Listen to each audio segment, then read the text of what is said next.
Hello students. Income tax paper के chapter income from salary की ई lecture की series में हम परक्यूजिट्स के बारे में डिस्कस कर रहे थे।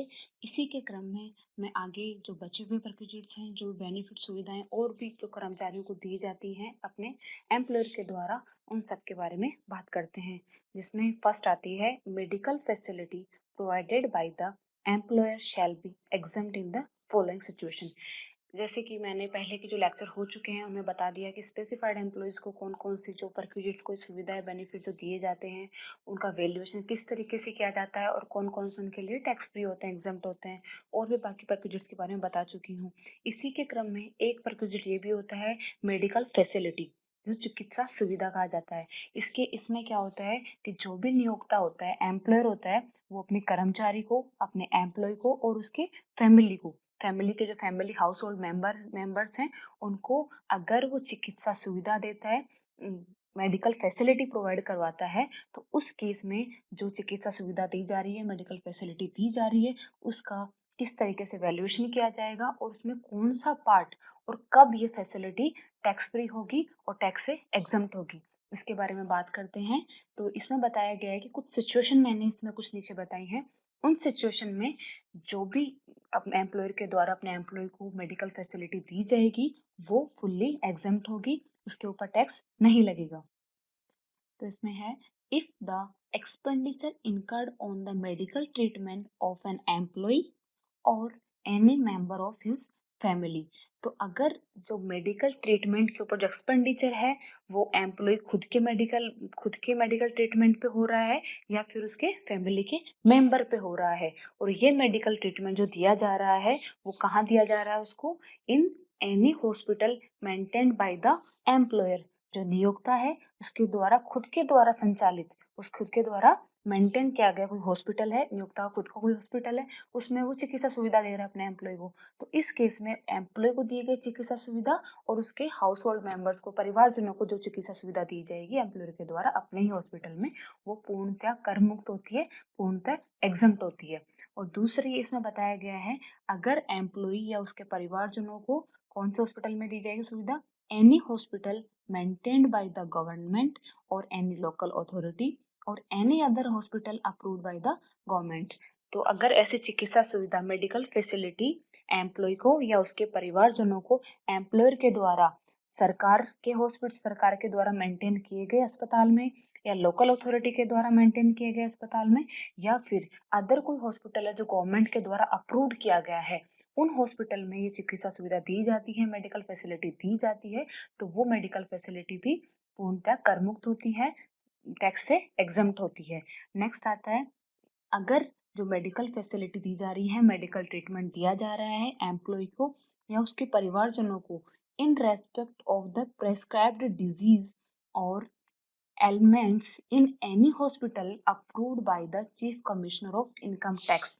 जो chief commissioner of income tax है, उसके द्वारा जो अप्रूव्ड हॉस्पिटल हैं उनमें दी जाती है। और किसके लिए दी जा रही है, कोई स्पेसिफाइड डिजीज है, जैसे कि डिजीज कैंसर हो गया, एड्स हो गया, इस तरह की जो डिजीज होती हैं, जो प्रेस्क्राइब कुछ डिजीज हैं, कुछ रूल्स बनाए गए हैं income chief commissioner of income tax के द्वारा, उस डिजीज के रेस्पेक्ट में उसके द्वारा अप्रूव्ड हॉस्पिटल में अगर कोई मेडिकल ट्रीटमेंट दिया जा रहा है एम्प्लॉय को या उसके परिवारजनों को, तो वो भी एग्जम्प्ट, इनकम टैक्स से एग्जम्प्ट हो जाएगा, उसके ऊपर कोई टैक्स नहीं लगेगा। तो हमने देखा, तो अगर इस एम्प्लॉयर के द्वारा, अगर नियोक्ता के द्वारा अपने एम्प्लॉय को या उसके परिवारजनों को उसके खुद के मेंटेन हॉस्पिटल में या फिर सरकार के द्वारा अप्रूव्ड हॉस्पिटल में, सरकार के हॉस्पिटल में या लोकल अथॉरिटी के हॉस्पिटल में या chief commissioner of income tax के द्वारा अप्रूव्ड किए गए हॉस्पिटल में स्पेसिफाइड डिजीज के लिए, उन chief commissioner of income tax द्वारा अप्रूव्ड हॉस्पिटल में अगर मेडिकल ट्रीटमेंट दिया जाता है, मेडिकल फैसिलिटी दी जाती है,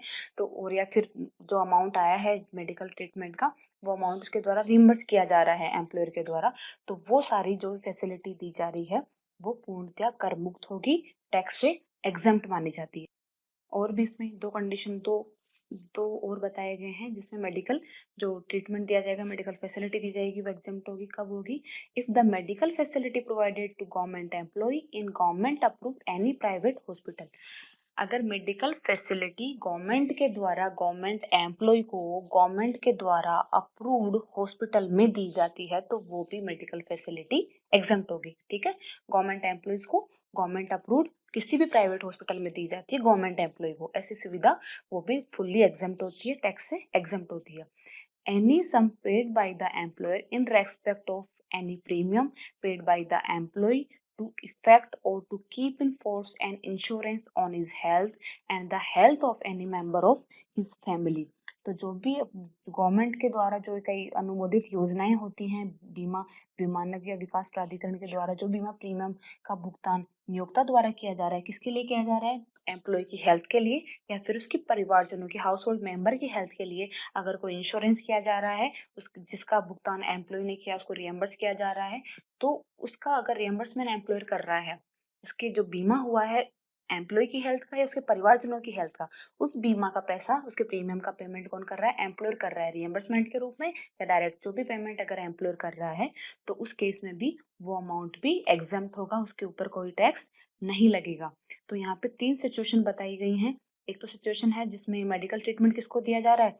एम्प्लॉय खुद को और उसके परिवारजनों को। कहाँ-कहाँ देना है? हमने 3 हॉस्पिटल बताए गए हैं।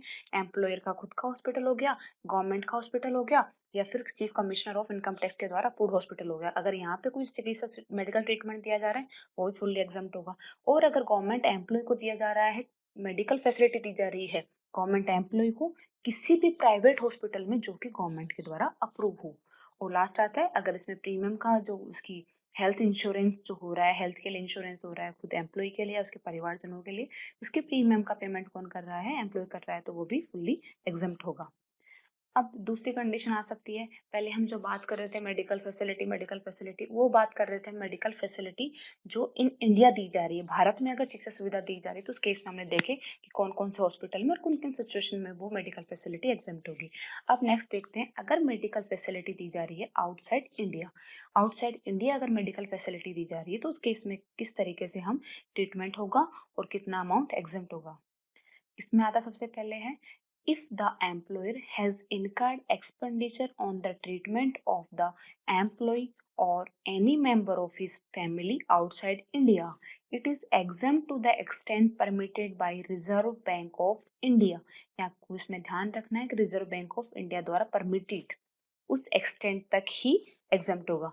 तो अगर एम्प्लॉयर नियोक्ता अपने एम्प्लॉय अपने कर्मचारी को या उसके हाउस होल्ड मेंबर परिवारजनों को अगर आउटसाइड इंडिया भारत के बाहर अगर कोई मेडिकल फैसिलिटी प्रोवाइड करवाता है, कोई जो एक्सपेंडिचर इनकर्ड हो रहे हैं इसके मेडिकल ट्रीटमेंट के ऊपर वो पे करता है, तो उस केस में वो अमाउंट भी एग्जम्प्ट होगा। लेकिन एक कंडीशन है, अमाउंट किस एक्सटेंट तक एग्जम्प्ट होगा? जो कि रिजर्व बैंक ऑफ इंडिया के द्वारा अप्रूव किया गया है, जो भारतीय रिजर्व बैंक द्वारा स्वीकृत जो अमाउंट है, स्वीकृत जो लिमिट है, उस लिमिट तक एग्जम्प्ट हो जाएगा और बाकी का अमाउंट टैक्सेबल हो जाएगा।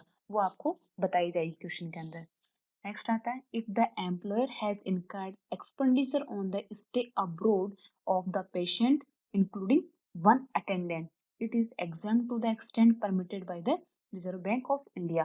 अगर एम्प्लॉयर क्या कर रहा है, बाहर उसको भेज रहा है मेडिकल ट्रीटमेंट के लिए, तो उसके रहने की भी जो खर्चे आ रहे हैं खुद के और उसके एक अटेंडेंट के, जो पेशेंट है उसके, पेशेंट एम्प्लॉय भी हो सकता है, उसका परिवारजन भी हो सकता है, और उसके साथ एक अटेंडेंट के, वन अटेंडेंट के वहाँ रहने के जो भी एक्सपेंडिचर आ रहे हैं, स्टे करने का जो भी एक्सपेंडिचर आ रहा है, उनका पेमेंट कौन कर रहा है? अगर एम्प्लॉयर करता है तो उस केस में भी वो अमाउंट भी एग्जम्प्ट माना जाएगा। लेकिन किस एक्सटेंट तक?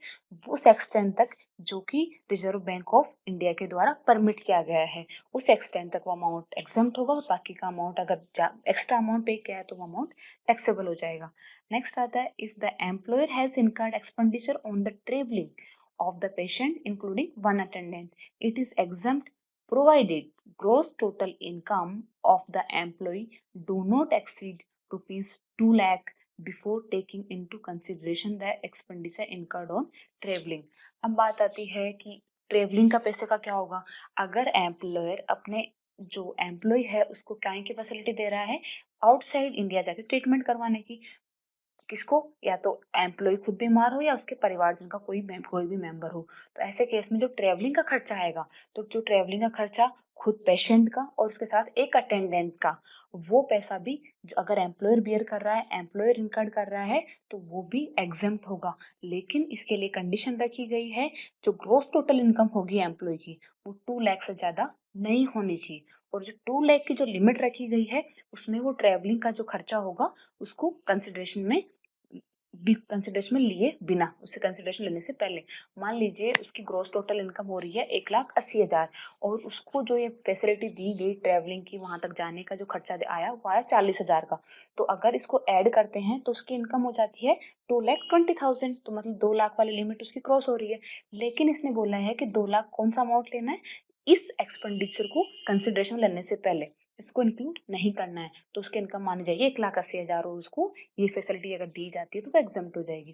तो ट्रेवलिंग की फैसिलिटी किसको मिलेगी, एक पेशेंट को, उसके साथ अटेंडेंट जा रहा है, उसको अगर ट्रेवलिंग की फैसिलिटी दी जा रही है, मतलब ट्रेवलिंग का जो भी एक्सपेंडिचर आ रहा है वो एम्प्लॉय के द्वारा बियर किया जा रहा है, तो वो भी एग्जाम्प्ट हो जाएगा। लेकिन इसमें कंडीशन फुलफिल करनी जरूरी है, क्योंकि एम्प्लॉय की ग्रोस टोटल इनकम 2 लाख से ज्यादा नहीं होनी चाहिए ट्रेवलिंग एक्सपेंडिचर जो हो रहे हैं उनको कंसिडरेशन में लाने से पहले।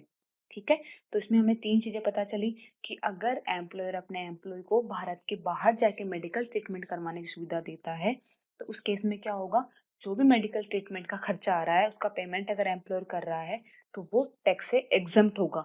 लेकिन इसके लिए एक लिमिट रखी गई है, वो लिमिट क्या है, जो भारतीय रिजर्व बैंक के द्वारा जो परमिट की गई है उस एक्सटेंट तक तो एग्जाम्प्ट हो जाएगा, बाकी का टैक्सेबल हो जाएगा। ऐसे ही उसके वहां स्टे करने का जो खर्चा आता है वो भी एम्प्लॉयर दे रहा है, तो उस केस में क्या होगा, एक पेशेंट का और उसके एक अटेंडेंट का, उसके वहां रहने का खर्चा भी एग्जाम्प्ट होगा, लेकिन उसी एक्सटेंट तक जो कि RBI reserve Bank of India द्वारा परमिट किया गया है।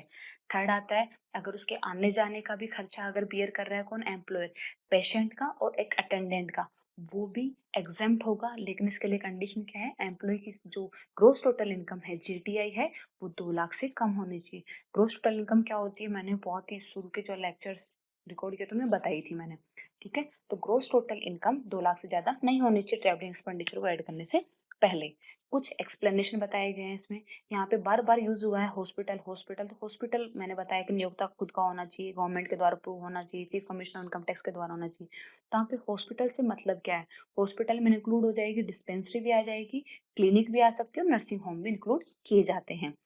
ठीक है, अगर उसका नियोक्ता का या किसी का भी अगर गवर्नमेंट डिस्पेंसरी है या नियोक्ता खुद की कोई डिस्पेंसरी है तो वहां पे ट्रीटमेंट करवाता है तो वो भी हॉस्पिटल वर्ड में इंक्लूड की जाएगी। और फैमिली में कौन कौन आता है, उसके फैमिली में आएगा the spouse and the children of the individual, जो इंडिविजुअल है उसके बच्चे, उसकी वाइफ या लेडी है तो उसके हस्बैंड, एंड द पेरेंट्स, उसके पेरेंट्स आ जाएंगे, brothers and sisters of the individual provided they are dependent on the individual, individual पर डिपेंडेंट होने जरूरी है। पेरेंट्स, ब्रदर एंड सिस्टर तो डिपेंडेंट होने जरूरी है, और वैसे उसकी स्पाउस और बच्चे तो उसके फैमिली में इंक्लूड होते ही हैं। इसमें ध्यान रखना है केवल पेरेंट्स इंक्लूड किए जाएंगे, इन लॉज को इंक्लूड नहीं किया है।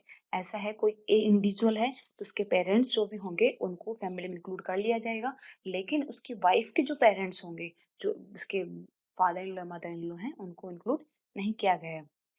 नेक्स्ट आता है, if the employer has paid medical allowances it is fully taxable. Allowances के बारे में पहले पढ़ चुके हैं, तो ऊपर में बात कर रही थी मेडिकल फैसिलिटी की, उसको कोई बेनिफिट दिया जा रहा है, फैसिलिटी दी जा रही है, परक्विजिट्स जो होते हैं उसकी हमने बात करी है कि वो कब टैक्सेबल होगा, कब एग्जेम्प्ट होगा। लेकिन अगर मेडिकल अलाउंस दिया जा रहा है, मेडिकल अलाउंस एक फिक्स पैसा मिलता है उसको, तो मेडिकल अलाउंस दिया जा रहा है तो उस केस में क्या होता है, वो फुल्ली टैक्सेबल हो जाएगा, उसमें कोई एग्जाम्पशन नहीं है। अब हम नेक्स्ट बात करेंगे लीव ट्रेवल कंसेशन, अवकाश यात्रा रियायत या सहायता। इसमें क्या इंक्लूड होता है, इसमें अगर कोई भी एम्प्लॉयर अपने एम्प्लॉय को घर से बाहर इंडिया में या बाहर जाने के लिए, घूमने के लिए कुछ अमाउंट पे करता है या कुछ फैसिलिटी देता है, तो वो लीव ट्रेवल कंसेशन में आती है, अवकाश यात्रा रियायत में आती है। तो leave travel concession received by और due to an employ for himself or his family in connection with his proceeding on leave or on retirement or termination of service to any place in India is exempt subject to condition laid down by CBDT। Amount of exemption. तो इसमें बताया गया है कि leave travel concession अगर received किया जाता है एम्प्लॉय के द्वारा या उसको ड्यू होता है, एलटीसी जैसे आप नाम सुना होगा, लीव ट्रेवल कंसेशन का, ये एम्प्लॉयज को ये सुविधा मिलती है, तो वो उसको ड्यू हो रही है या मिल रही है खुद के लिए और उसकी फैमिली के लिए। वो लीव पे जाने के लिए मिल रही है कि आप छुट्टियों पे जा रहे हो तो आप बाहर घूमने जा सकते हो, उसके लिए मिल रही हो, या उसके रिटायरमेंट के ऊपर मिल रही हो, या सर्विस टर्मिनेट होने के केस में मिल रही हो। तो उस केस में अगर इन इंडिया घूमने के लिए कहीं भी इंडिया के अंदर कहीं भी घूमने की अगर ये फैसिलिटी मिलती है तो वो एग्जम्प्ट होगी। लेकिन इसके लिए कुछ कंडीशंस बताई गई हैं, उसके बारे में हम डिस्कस करते हैं। तो उन कंडीशंस में है कि कितना अमाउंट एग्जम्प्ट होगा। अब ऐसे तो है नहीं कि अगर कोई एम्प्लॉयर अपने एम्प्लॉयर को कहता है कि मैं आपको लीव ट्रेवल कंसेशन एलटीसी देता हूँ, आप इंडिया में कहीं भी जाइए और घूम के आइए, तो उस केस में भी फिर उनको थोड़ी लिमिट रखनी पड़ती है। अगर बाई एयर जाएंगे, इस लीव ट्रेवल कंसेशन में आता है ट्रेवलिंग का खर्चा वहां जाने का, तो अगर हो सकता है फिर तो वो मैक्सिमम टू मैक्सिमम अवेल करने की कोशिश करता है कोई भी एम्प्लॉय हो। तो उसके लिए भी कुछ अमाउंट ऑफ एग्जम्पशन में कुछ लिमिट्स बताई गई हैं कि इस लिमिट तक अमाउंट एग्जम्प्ट होगा, अगर इससे ज्यादा वो खर्च करता है तो वो अमाउंट टैक्सेबल हो जाएगा। तो इसमें देखते हैं हम कि जो एम्प्लॉय होगा वो या तो बाय एयर जाएगा या बाय ट्रेन जाएगा या फिर by mode of public transport के थ्रू जाएगा, या फिर हो सकता है वो खुद के व्हीकल से भी जाए, इस ये हो सकते हैं। तो अब इसके अंदर क्या है, कुछ लिमिट्स फिक्स करी गई हैं कि बाय एयर जा रहा है तो उसका कितना अमाउंट उसको एग्जम्पशन मिलेगा, बाय ट्रेन जा रहा है तो कितना अमाउंट उसको एग्जम्प्ट होगा, और अगर बाय पब्लिक ट्रांसपोर्ट जो होता है मतलब बस वगैरह के थ्रू जा रहा है तब उसका अमाउंट कितना एग्जम्प्ट होगा, ये हम देखते हैं। तो अमाउंट ऑफ एग्जम्पशन की जब बात करते हैं तो हम देखेंगे कि जो अमाउंट ऑफ एग्जम्पशन होगा, जो उसको एलटीसी मिला है, लीव ट्रेवल कंसेशन मिला है, उस अमाउंट से ज्यादा हो नहीं सकता, और एक्चुअली उसने कितना खर्च किया है उस अमाउंट से भी ज्यादा नहीं हो सकता। तो दो अमाउंट तो हमें ध्यान में रखने ही है कि जो एक्चुअली कितना उसको एलटीसी मिला है वो, और कितना उसने वास्तविक कितना खर्च किया है। अब तीसरा जो अमाउंट होगा वो उस एक टेबल के थ्रू मैंने बताने की कोशिश करी है। इन तीनों अमाउंट में जो भी कम होगा उसको एग्जम्पशन, उसको उस अमाउंट का एग्जम्पशन मिल जाएगा।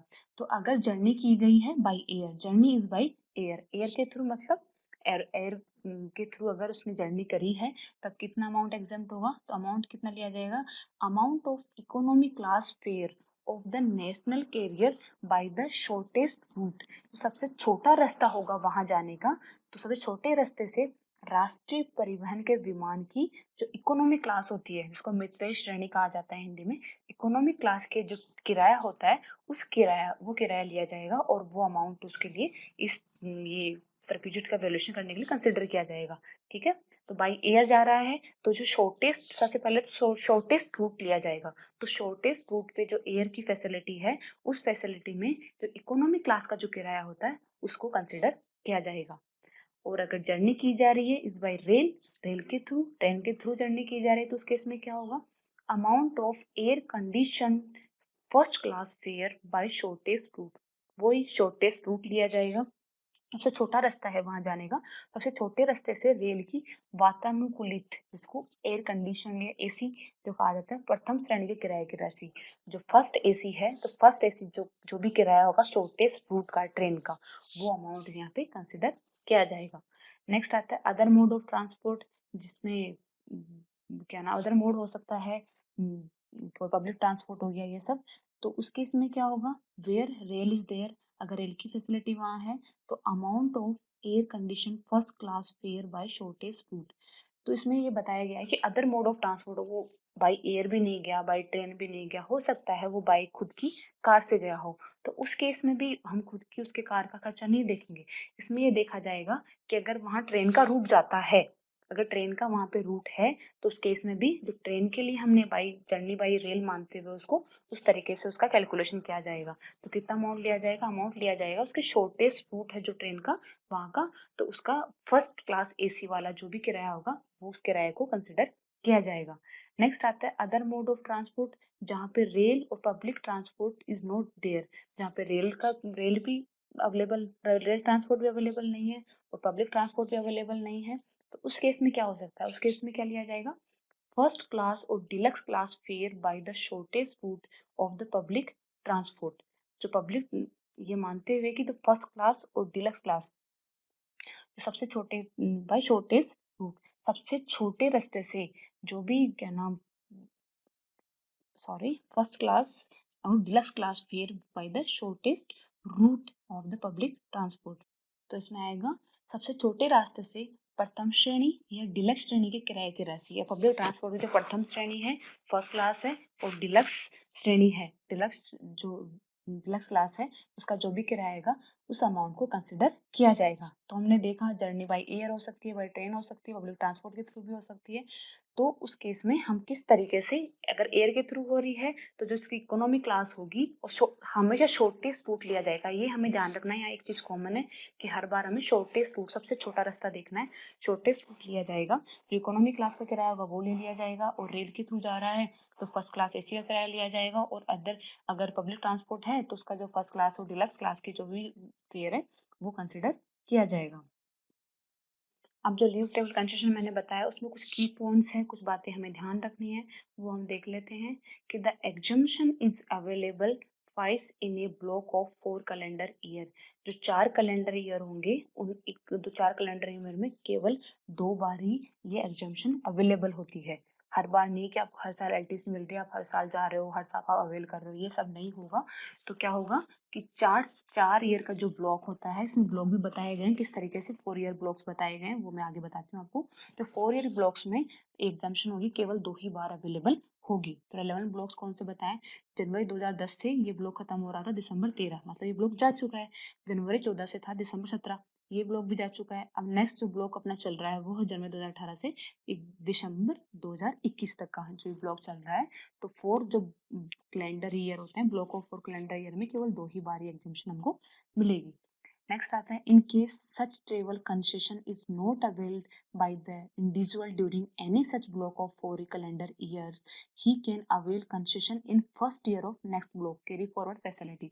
तो इसमें क्या हो रहा है, अगर हमें जो 4 साल का जो ब्लॉक बताया गया है, ब्लॉक 4 कैलेंडर ईयर का एक जो ब्लॉक बना रखा है, उस ब्लॉक में अगर हम लीव ट्रेवल कंसेशन अवेल नहीं करते हैं तो उस केस में क्या होगा, जो नेक्स्ट ब्लॉक आएगा उसके फर्स्ट ईयर में हम ये अवेल कर सकते हैं। तो मतलब कैरी फॉरवर्ड हो रहा है, हमने 4 साल में अवेल नहीं किया तो नहीं अवेल करेंगे तो एग्जाम्पशन कहाँ से मिलेगी, तो वो एग्जाम्पशन हमें अभी तक मिली नहीं है। तो एक छोटी सी फैसिलिटी दी गई है कि आपका जो नेक्स्ट ब्लॉक आ रहा है उसके फर्स्ट ईयर में ये फैसिलिटी आप अवेल कर सकते हो, तो वो आपके आगे कैरी फॉरवर्ड हो रहा है। नेक्स्ट आता है, the exemption is available in respect of fair only. ये ध्यान रखना है आपको, जो एग्जाम्पशन दिया जा रहा है वो केवल किराए के लिए ही दिया जा रहा है, फेयर के लिए ही दिया जा रहा है। वहाँ आप कहाँ रह रहे हो, कैसे रह रहे हो, क्या खर्च कर रहे हो, उसका कोई इससे मतलब नहीं है। यहाँ पे उनका एग्जाम्पशन नहीं मिलेगा, केवल आपके आने जाने का जो किराया है उसी का आपको एग्जाम्पशन मिलेगी।